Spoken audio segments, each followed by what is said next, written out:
नमो श्री यतिराजाय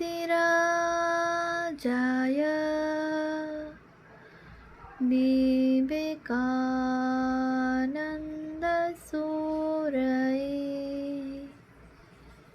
सच्चित्सुखस्वरूपाय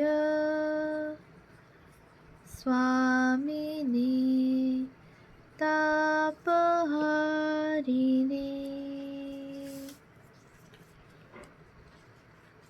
পূজনীয় স্বামী চেতনানন্দজি মহারাজের রচনা প্রাচীন সাধুদের কথা, প্রথম খণ্ড, গ্রন্থ থেকে পাঠ। পৃষ্ঠা সংখ্যা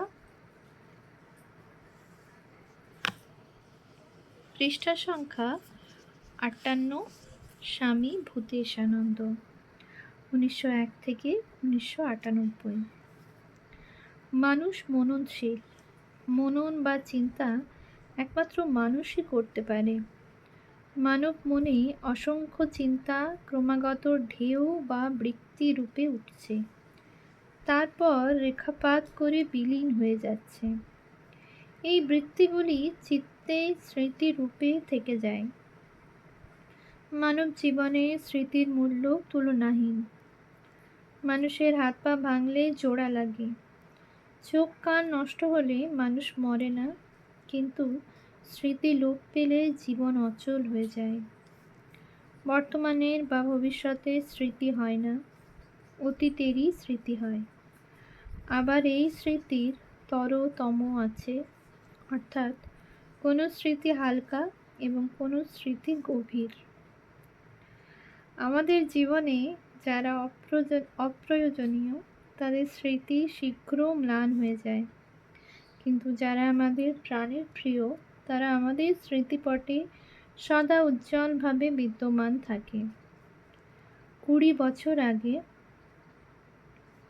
স্বামী ভূতেশানন্দ মহাসমাধি লাভ করেছেন, কিন্তু তাঁর স্মৃতি এখনও বহু মানব মনে জীবন্ত হয়ে রয়েছে।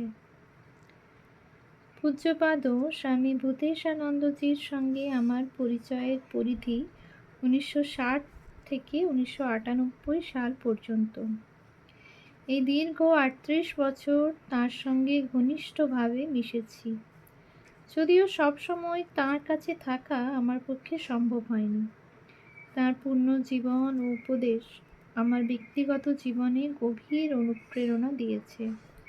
সেসব কথা আমি কিছু কিছু ডায়েরিতে লিখে রেখেছি। তার কয়েকটি পত্রও আমার কাছে আছে। তার সঙ্গে আমার কথোপকথন কিছু টেপ রেকর্ডারে ধরা রয়েছে।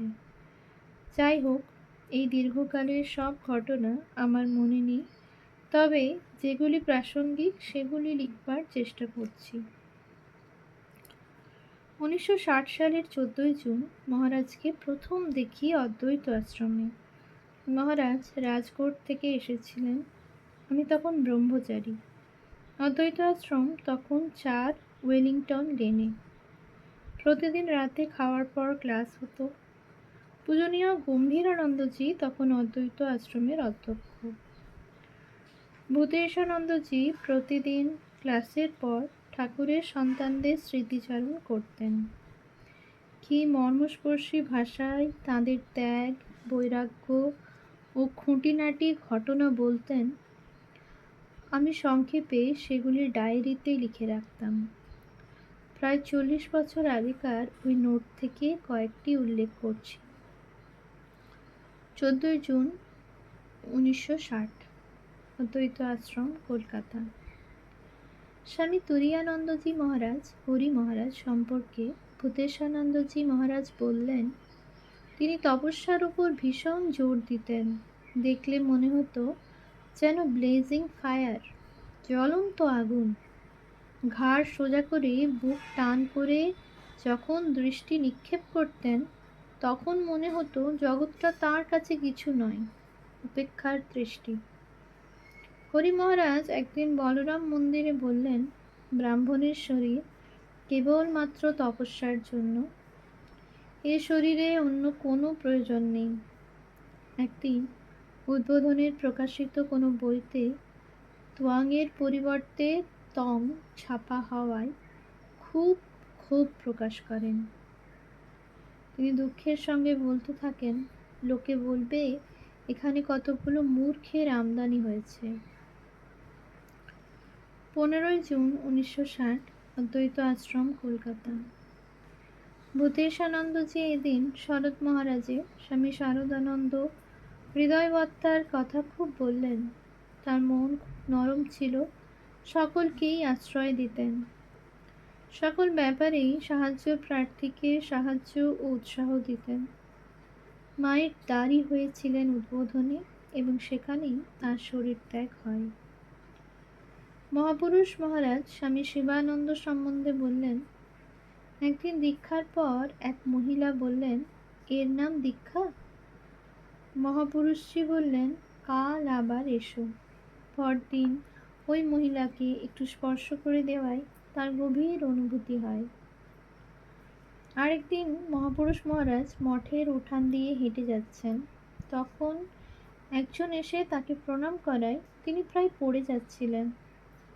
লোকটি অপ্রস্তুত। তিনি বললেন, ও কি করে জানবে আমি কিছুই দেখছি না? তিনি সদা অন্তর্মুখ অবস্থায় থাকতেন।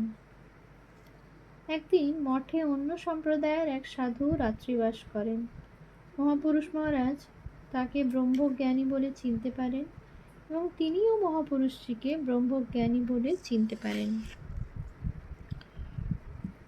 মহাপুরুষজি সংঘের দুর্দিনে ও বিপদে অবিচলিত থাকতেন। ঠাকুরের ওপর কী দৃঢ় বিশ্বাস ছিল তাঁর! ভোরে পূজারী ঘুম থেকে না উঠায় নিজেই মঙ্গল আরতি করতে যান। তিনি পরনিন্দা ও পরচর্চা পছন্দ করতেন না। বলতেন, তোমার কি হচ্ছে তাই দেখো। মঠের কুকুর গরুর প্রতি কি সমবেদনা! গরিব ছেলে মঠে মাছ নিয়ে এলে সে যা চাইত মহাপুরুষ মহারাজ তাই দিতে বলতেন। গরিবের প্রতি কি অনুকম্পা! তার জন্মদিনে ছবি তুলতে এলে বলেছিলেন, নিরাকারের আমার ছবি। 16ই জুন 1960, অদ্বৈত আশ্রম, কলকাতা। এদিন স্বামী শুদ্ধানন্দজি সম্বন্ধে ভূতেশানন্দজি বললেন, 1897 সালে স্বামীজি কলকাতায় এলে সুধীর মহারাজ কলেজের ছাত্রদের সঙ্গে তাঁর গাড়ি টানেন। তিনি খুব বিদ্যোৎসাহী ছিলেন এবং তাঁর ইন্টেলেকচুয়াল অনেস্টি ছিল। না জানলে বলতেন, জানি না। গোঁজামিলের বালাই ছিল না। খুব স্ট্রেট ফরওয়ার্ড ছিলেন। স্বামীজির সামনে আত্মা সম্বন্ধে আধ ঘন্টা বক্তৃতা দেন। তিনি সাধু হতে চাওয়ায় তার বাবা তাকে ঘরে তালাবন্ধ করে রাখেন। লেখাপড়ায় ছিল তাঁর বিশ্রাম। তিনি স্বামীজির বহু লেখা অনুবাদ করেন। তিনি বেশ রসিক ছিলেন। বলতেন, আমরা সব রামকৃষ্ণের চেলা, বুক ফুলিয়ে বলা, কেবল ভান্ডারা খাওয়ার বেলা। সুধীর মহারাজ স্বামী শুদ্ধানন্দ খুব সহজ সরল ছিলেন। একদিন স্বামীজিকে বললেন, আমি তপস্যা করব। স্বামীজি সম্মতি দিলেন। সারা রাত গাছতলায় কাটিয়ে পরে ভীষণ সর্দি। একজন এসে জিজ্ঞাসা করল, সন্ন্যাসী হয়ে গেরুয়া পরলেন কেন? সুধীর মহারাজ বললেন, সকলকেই তো এই জগৎ ছেড়ে একদিন চলে যেতে হবে। গৃহে থাকলে ওপারের ডাক শুনে ছেড়ে যেতে কষ্ট হয়। তাই সব ছেড়ে গেরুয়া পরে এখন থেকে প্রস্তুত হয়ে বসে আছি যাওয়ার জন্য। ওই দিন খোকা মহারাজ স্বামী সুবোধানন্দ সম্বন্ধেও অনেক কথা বললেন। খোকা মহারাজ খুব আমোদ প্রিয় ছিলেন। সর্বদাই হাসি খুশি থাকতেন ও বীরের মতো চলাফেরা করতেন। অনেক সময় স্টিমারের মান্থলি টিকিট নিয়ে ঘুরতে যেতেন। একবার কয়েকজন যুবক বেলুড় মঠের নিন্দা করায় তিনি তাদের খুব বকুনি দেন। তারপর বলেছিলেন, বেলুড় মঠ যদি খুব আরামের জায়গা হয় তবে এখানে এসে থাকো না। স্বামীজি খোকা মহারাজকে তবলায় ঠেকা দেওয়া শিখিয়েছিলেন এই বোল সহ, রামধন দাদা ছোলা খাই, দিচ্ছি দেব দিচ্ছি দেব। কেউ যদি ঠাকুরের কথা বলার জন্য পীড়াপিড়ি করত, খোকা মহারাজ গম্ভীর হয়ে বলতেন, ঠাকুরের কথা কে শুনতে চায়। 17 জুন 1960, অদ্বৈত আশ্রম, কলকাতা। এদিন রাতে উত্তরকাশীর বিভিন্ন সাধু সম্প্রদায়ের কথা ও নিজের তপস্যার কথা বললেন। কত রকমের সাধু আছে, ধ্যানী সাধু আছেন, আবার বাবু সাধু ঘড়ি হাতে রেডিও নিয়ে ঘুরছে। পলিটিশিয়ান সাধু দল পাকাচ্ছে। কৈলাসের পথে এক নাগা সাধুর আরেক সাধুর সঙ্গে ঝগড়া হলো এবং সেই তাকে ঠেলে জলে ফেলে দিল। জনৈক দরদি সাধু নিজের কম্বল অপর সাধুকে দান করলো। পাগলা সাধু আছে, আবার পণ্ডিত সাধুও আছে। মহারাজের স্মৃতি ও পর্যবেক্ষণ শক্তি ছিল তুলনাহীন। মহারাজ প্রতিদিন প্রাতরাশের পর বেলুড় মঠে যাওয়ার জন্য তৈরি হতেন। আমি জুতো লুকিয়ে রাখতাম যাতে তিনি চলে না যান। আমাদের লক্ষ্য করে বলতেন, তোমরা বড় দুষ্টু, আমাকে মঠে যেতে দাও। আমি বলতাম, কাল যাবেন। তারপর দিন তার গেঞ্জি ও কাপড় সাবান জলের বালতিতে ভিজিয়ে দিয়ে বলতাম, আপনার কাপড় গেঞ্জি ময়লা, কাল যাবেন। এই দেখো, আজও তোমরা আমাকে যেতে দিলে না। দেখো তো নির্মল মহারাজ, স্বামী মাধবানন্দজি কি মনে করবেন। অতীতের সেই ছেড়ে আসা দিনগুলির কথা যখন মনে পড়ে তখন কতই না আনন্দ হয়। সেই প্রথম দর্শন থেকে তার সঙ্গে আমার এত ঘনিষ্ঠতা হয়েছিল যে অপর কোনো সাধুর সঙ্গে ওইরূপ হয়নি। মহারাজ তখন রাজকোট কেন্দ্রের মহন্ত। 7-10-1960 তারিখে আমাকে লিখেছিলেন, ঠাকুর আমাদের সমগ্র সংঘকে এরকম পবিত্র মধুর স্নেহবন্ধনে আবদ্ধ রাখুন, তা না হলে সংঘ জীবনের কোনো অর্থই নেই। আমাদের জীবনের আদর্শ ঠাকুর স্বামীজি। তাঁরা যদিও অসীম এবং আমাদের সংকীর্ণ সীমার বাইরে, তবু আমরা যে পরিমাণে আমাদের তাঁদের ছাঁচে ঢালতে পারব, সেই পরিমাণে আমাদের সাধনা সার্থক এবং ধর্ম জীবন পূর্ণ হবে। অপূর্ণ থাকতে নিরবচ্ছিন্ন আনন্দ কারো পক্ষে পাওয়া সম্ভব নয়। তবে আদর্শে পৌঁছানোর জন্য আপ্রাণ চেষ্টা করতে হবে। তাতে আনন্দ হোক বা নিরবচ্ছিন্ন দুঃখই হোক। স্বামীজির কথা মনে রেখো, রামকে পেলাম না বলে কি শ্যামকে নিয়ে থাকতে হবে? তবে আমরা দুর্বল হলেও তাদের অনন্ত শক্তি আমাদের পেছনে আছে। সুতরাং 1961 সালের মার্চ-এপ্রিল মাসে ভারতের বিভিন্ন প্রান্ত থেকে মঠ ও মিশনের বহু সাধু বেলুড় মঠে আসেন। কারণ তখন স্বামী মাধবানন্দজি আমেরিকায় ব্রেন সার্জারির জন্য যেতে প্রস্তুত হচ্ছিলেন।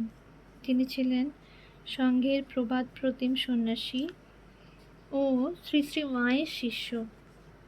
স্বামী ভূতেশানন্দজি রাজকোট থেকে এসেছিলেন মাধবানন্দজিকে দেখতে এবং অদ্বৈত আশ্রমে কয়েকদিন ছিলেন। 1961 সালের প্রারম্ভে অদ্বৈত আশ্রম 4 ওয়েলিংটন লেন থেকে 5 দিহি এন্টালি রোডে স্থানান্তরিত হয়। গম্ভীরানন্দজি একদিন ভূতেশানন্দজিকে রবিবারের ক্লাস নিতে বলেন। সেদিন ভূতেশানন্দজির গলা ভালো ছিল না। তিনি সকাল থেকে গরম জলে নুন দিয়ে কয়েকবার গার্গিল করতে থাকেন। তার স্বর সেদিন সত্যি খুব খারাপ ছিল। আমাদের মধ্যে কেউ কেউ বলেছিলেন বক্তৃতা না দিতে। তিনি বললেন, ঠাকুরের কাজ দেখবে আমি ঠিক হয়ে যাব। তিনি সেই ভাঙা গলায় 1 ঘন্টা বক্তৃতা দিলেন। দেহ ভুলে ঠাকুরের কাজ। ঘটনাটি তুচ্ছ, তবে শিক্ষণীয়। তারপরেও মহারাজ অদ্বৈত আশ্রমে কয়েকবার এসেছেন। একবার মনে আছে, কনখলের মাখন মহারাজ স্বামী প্রজ্ঞানানন্দজি ও ভূতেশানন্দজি একসঙ্গে আমাদের অতিথি হয়েছিলেন। মহারাজকে এক গুজরাটি ভক্ত এক বাক্স গেঞ্জি দেয়। মাখন মহারাজ তা থেকে কয়েকটা গেঞ্জি নিয়ে বলেন, এই বিজয়, তোমার অনেক ধনী ভক্ত আছে, এই গেঞ্জিগুলি আমি নিলাম। মহারাজ বললেন, দেখুন মাখন মহারাজ, এই গেঞ্জি নেবেন না। আমাদের আশ্রম গরিব, ভিক্ষার দ্বারা চলে। মাখন মহারাজ বললেন, আরে, আশ্রম তো ভিক্ষার দ্বারাই চলে, তাছাড়া আর কিভাবে চলবে? উভয়েই ছিলেন ব্যয়কুণ্ঠ। আমি দেখলাম দুই প্রাচীন সাধু বালকপথ গেঞ্জি নিয়ে টানাটানি করছেন। ওম শান্তি শান্তি শান্তি। হরি ওম তৎসৎ। শ্রীরামকৃষ্ণার্পণমস্তু।